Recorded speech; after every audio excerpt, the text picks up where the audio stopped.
వర్షాలు పడక నీళ్లు రాక పంటలు ఎండిపోతున్న పరిస్థితి, ఈ రకమైన పరిస్థితులు రాష్ట్రంలో ఉన్నాయి. కానీ రేవంత్ రెడ్డి గారు మా ప్రభుత్వం మాత్రం డబ్బులు దంచుకునేందుకు కమిషన్లు, ప్రతిపక్షాల మీద కక్ష సాధించడం కోసం రాజకీయ కమిషన్లు. ఇవాళ ఏం జరుగుతుందో రాష్ట్రంలో ఎవరిని అడిగినా చెప్తారు. ఫైనాన్స్ డిపార్ట్మెంట్లో బిల్లు పాస్ కావాలంటే 10%, 12% కమిషన్లని కాంట్రాక్టర్లే సెక్రటరియట్లపై ధర్నాలు చేస్తున్నారు. ల్యాండ్ కన్వర్షన్ కావాలంటే కమిషన్లు, బిల్డింగ్లకు అనుమతి రావాలంటే కమిషన్లు. మొత్తం కూడా ఈ రాష్ట్రంలో అంతా కమిషన్లమయం చేసినారు. డబ్బులు దండుకోవడానికి కమిషన్లు, ప్రతిపక్షాల మీద మరి కక్ష సాధించడం కోసం మరొక వైపు కమిషన్లు. ఈరోజు రెండు పార్టీలు, కాంగ్రెస్ బీజేపీలు ఇద్దరూ కలిసి కుట్ర చేస్తూ ఉన్నారు. రెండు పార్టీలు కలిసి రాజకీయంగా ఇలా కక్ష సాధింపు చర్యలకు అటు కేంద్ర రాష్ట్ర ప్రభుత్వాలు ప్రయత్నం చేస్తూ ఉన్నాయి. మనం చూసాం ఎన్డీఎస్ఏ రిపోర్ట్. ఎన్డీఎస్ఏ రిపోర్ట్ ఏం జరిగిందో మీ అందరికీ తెలుసు. ఇప్పుడు ఇదే గోదావరి నది మీద పోలవరం ప్రాజెక్ట్ ఉంది. మరి పోలవరం ప్రాజెక్టులో కుప్పగూలింది, 3 సార్లు కూలింది.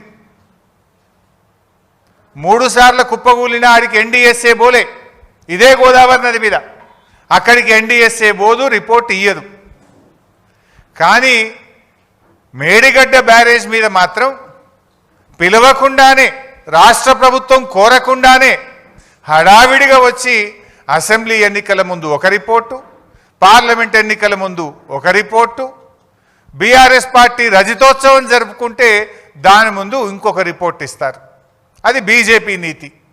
ఇప్పుడు ఇక స్థానిక సంస్థల ఎన్నికలు వచ్చినాయి, రేపో మాపో లోకల్ బాడీ ఎలక్షన్లు వస్తున్నాయి. అంటే ఇప్పుడు మేడిగడ్డ, సుందిల్ల, అన్నారం మీద కాళేశ్వరం కమిషన్ రిపోర్టును మళ్ళీ బయటపెట్టి రాజకీయ కుట్రలకు ఈరోజు ఈ ప్రభుత్వం పాల్పడతా ఉంది.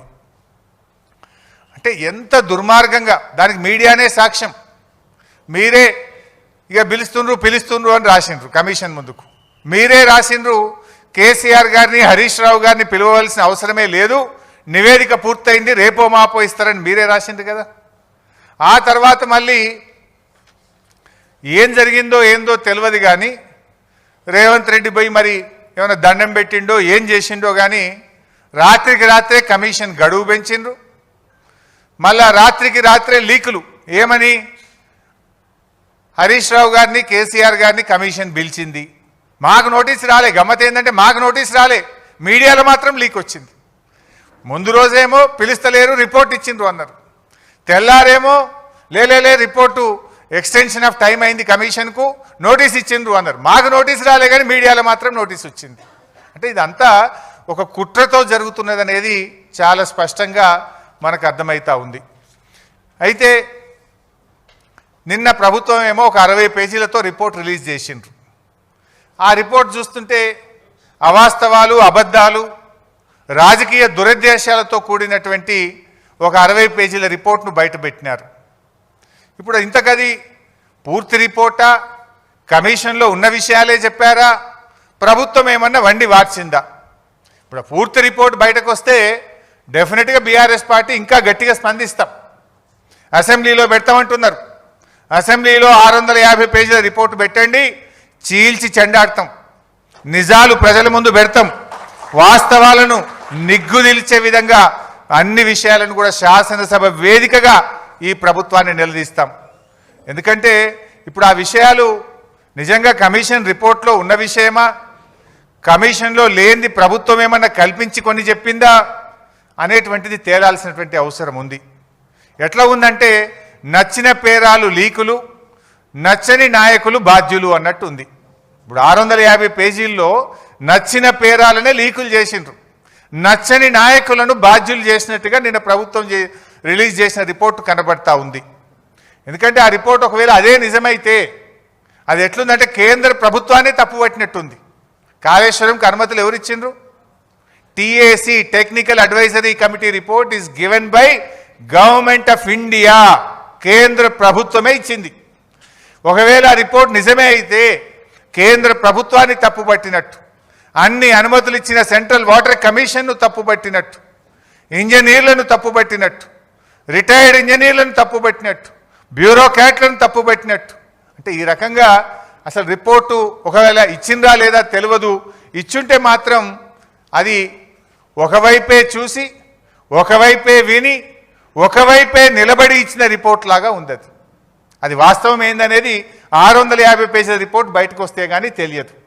కానీ ఇప్పుడు ప్రభుత్వం బయట పెట్టిన దాన్ని బట్టి చూస్తే, ఆ రిపోర్టు చూస్తే అది నిజమైతే కమిషన్ ఒకవైపే చూసి ఒకవైపే విని ఒకవైపే నిలబడి ఇచ్చిన రిపోర్ట్ లాగా కనబడతా ఉంది. ఎందుకంటే ఆ రిపోర్ట్ పూర్తిగా ట్రాష్, బేస్లెస్ ఎలిగేషన్స్. ఒక ముఖ్యమంత్రి గారు ఒక ప్రాజెక్టును రివ్యూ చేయడం ఆయన బాధ్యత.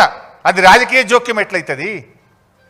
రివ్యూ చేయడము, త్వరితగతిన ప్రాజెక్టును పూర్తి చేయడము, ప్రజలకు త్వరితగతిన నీళ్ళు ఇవ్వడం అనేది ఒక బాధ్యతాయుతమైన ప్రభుత్వం చేసే పని. అది రాజకీయ జోక్యం అనరు. It is the responsibility of the chief minister and the government. So ఈరోజు విషయం చూస్తూ ఉంటే, ఈ రిపోర్ట్ను చూస్తూ ఉంటే మరి అదైతే పూర్తిగా ట్రాష్ లాగా ఉంది, బేస్లెస్ లాగా ఉంది.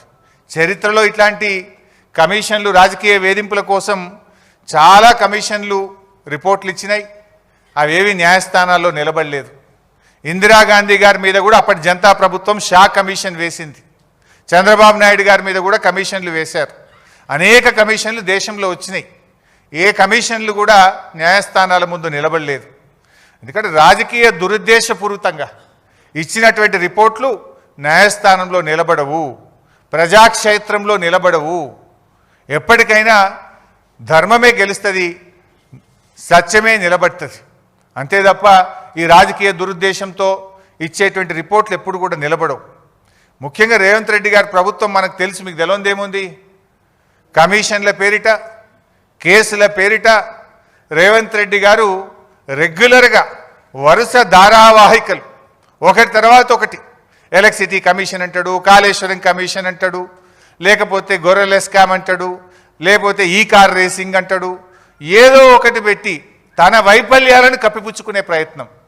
ఆయన ఫెయిల్యూర్స్ మీద చర్చ జరగకుండా, ప్రజలు తిరగబడకుండా లేని కుట్రలను వరుసగా ఒక సీరియల్ లాగా నడుపుతూ ఉన్నాడు. ఆ టీవీలలో కొన్ని సీరియళ్ళు వస్తుంటాయి, జనరల్గా బాగా టాప్ సీరియల్స్ నడుస్తుంటాయి. కార్తీక దీపం అనే సీరియల్ వస్తూ ఉంటుంది. కార్తీక దీపం సీరియల్ రాగానే గుడి గంటలు అనే సీరియల్ వస్తుంది. గుడి గంటలు అయిపోగానే బ్రహ్మముడి అనే సీరియల్ వస్తుంటుంది. అట్లా రేవంత్ రెడ్డి కూడా ఓటెనుకోటో సీరియల్ లెక్క నడుపుతున్నాడు. సీరియల్ కాదు కదా, నిజాలు చెప్పు నువ్వు.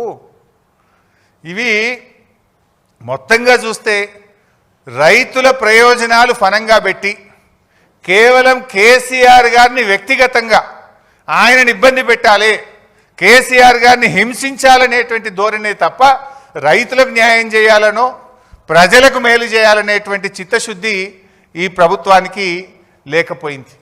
ఎందుకంటే మనం స్పష్టంగా అర్థమవుతుంది, ఇవాళ కాళేశ్వరం ద్వారా నీళ్ళు ఇచ్చే అవకాశం ఉంది.